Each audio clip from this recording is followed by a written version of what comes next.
Үй бүлөлүк мамиле бүгүнкү күндөгү эң эле популярдуу, көңүл бурдурган, башкы маселеге айланган темалардын бири. Анткени статистикалык маалыматтар бул куттуу жайга кам көрүү өтө зарыл экенин айгинелеп турат. Ооба, башкалар суктанаарлык бүлө күтүп, бактылуу жашап жаткандар дагы бар.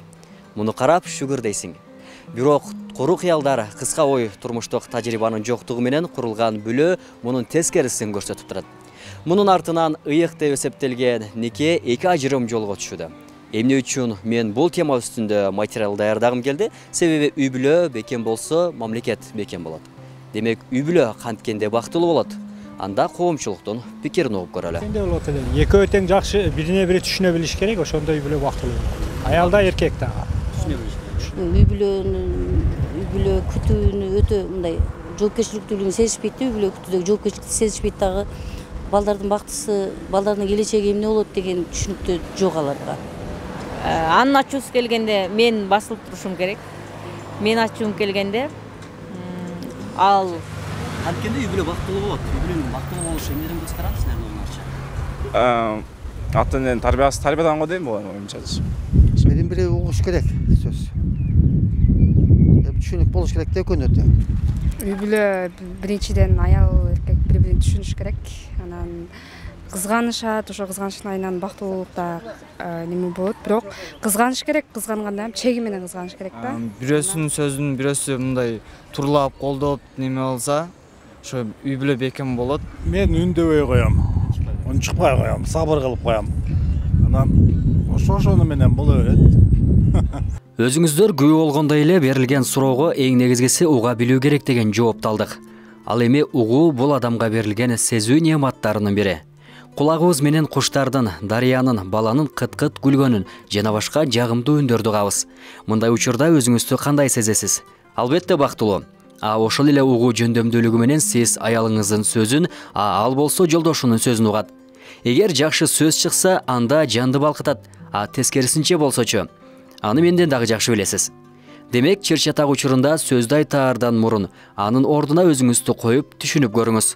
Үй бүлөнүн туруктуу болушунда аял киши менен эркек киши бири-бирине аябай түшүнүп жашашы өтө маанилүү. Себеби мында адам психикасына бузулушунда ар кандай факторлор таасир этет да. Мисалы үчүн аял киши жумуштанбы, же болбосо баланын тарбиясында ар кандай факторлор себептүү психикасы бузулушу мүмкүн. Ошол мезгилде жолдошуга катуу сүйлөп коюшу мүмкүн, түшүнбөй калышы мүмкүн да. Ошондой учурда жолдошу аны түшүнүш керек да. Түшүнүп, ошо 1-2 минутада өтүп кете турган нерсени түшүнүп койсо, турмуш дагы улантып кете берет. Дайым ушундай. Үйдө эмне болуп атат? Эч нерсе менин иши жок. Каякта жүрөсүң? Эмне час албайсың? Дайыма ушундайсың. Кечке тойдо жүрөсүң. Менин иши жок. Тур. Түшүндүрөймү мен? Сүйлөптөймү? Ал кызды. Пожалуйста, мен алып алың дегенинен алдым. Мен баштага кыз салам деп. Калп эле актанып атасың. Баягы кыз, сен дагы бир кызың болчу. Сен алдaba, сен тойлордон тапкан кыздар менен кечке жүрөсүң. Мен унутуп койдуң үйдө. Эчтеке түшүнбөйт экенсиң да сен. Түшүнбөйм, кетем мен. Эркек киши өкүнөт, бекер шуну кылдым деп, бирок аркага кайтпай калышы мүмкүн. Биз аял кишилер, аялдар ошондой мезгилде ар кандай ситуацияда дагы өзүнү кармаш керек. Кармап, акырын чечсе болот. Ошо турмушта бири-бирини түшүнүп жашаш өтө маанилүү да. Турмуш өзү сөзү менен турмушта. Оор жүк, бала тарбиясы, баягы социальный атмосферадагы проблемалар бул бардыгы ошо эки аял менен эркек киши ортосунда чечилип, акырын бактылуу болуп кетиши керек да. Өтө маанилүү, бири-бирин түшүнүп жашаш. Коомчулукта жасалган сурамжылоодо үй бүлөнүн бактылуу болушунда айымдар өзү көбүрөөк себепчи болоорунда жашырышкан жок. Үй бүлөнүн бактылуу болушунда аял кишинин ролу чоң да. Эң биринчи орунда аялда. Бир 90% аялдын. Аял киши эркек сыртта да. Аял киши үйдө бала чака бардыгын аял жайлаштырат. Эркек таап келет. Жолдошумдун жини келгенде мен унчукпай коем, басып кетем. Меники келгенде жолдошум ушундай кылат. Ошол менен өмүр сүрүп келатабыз. Себеби ата сырткы тон дейт. Эне үйдөгү.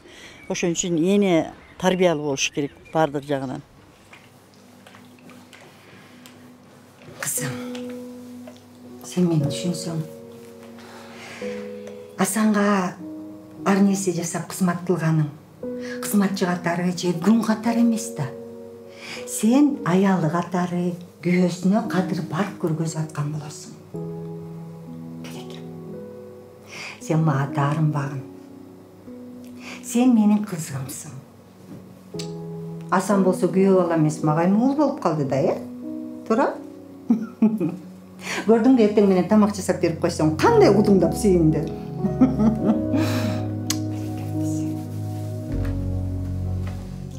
Бирок гана айтканга оңой болгону менен жасоого келгенде кыйын экенин баары эле билет.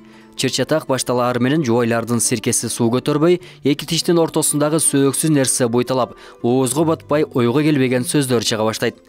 Мунун кесепети таарыныч, кайгы, кек сактуу, акырындап көңүл калууга алып келет. Андай учурда кечирүү эң маанилүү жагдай экенин психологдор эскертет. Баягы кечиримдүүлүктү сураш үчүн албетте кимиси акылдуу ошол биринчи шаг жасаш керек же түшүндүрүүчү иш жүргүзүш керек да. Мисалы үчүн бизде деле бар да эми, биз кечирим сурап ичибизде жүрөбүз, бул жерде менин деле күнөөм бар болчу деп, бирок какой-то бир план же максатты коюп, ошол аркылуу ишке ашырам деп дагы көкпеттенип коюшубуз мүмкүн да. Сөзсүз түрдө кимиси акылдуу болсо дагы мен ойлойт элем, биринчи шаг жасап кечирим сурап койсо эч бир өзгөрүү болбойт да. Кечирим адамдын жүрөгүн жейтет да, наоборотчу. Анан кечирим сураса мен деп монтип ойлоп калышы мүмкүн, мен биринчи пас кеттим деп ойлоп калышы мүмкүн. Жок, андай болбойт. Наоборот, эң жогорку деңгээлдеги эң күчтүү адамдар гана кечирим сурай алат деп айтылат эле. Үй бүлө бактылуу болуусу үчүн жубайлардын ортосундагы милдеттер менен укуктар так жана даана түшүнүктүү болуп, алар сакталууга тийиш.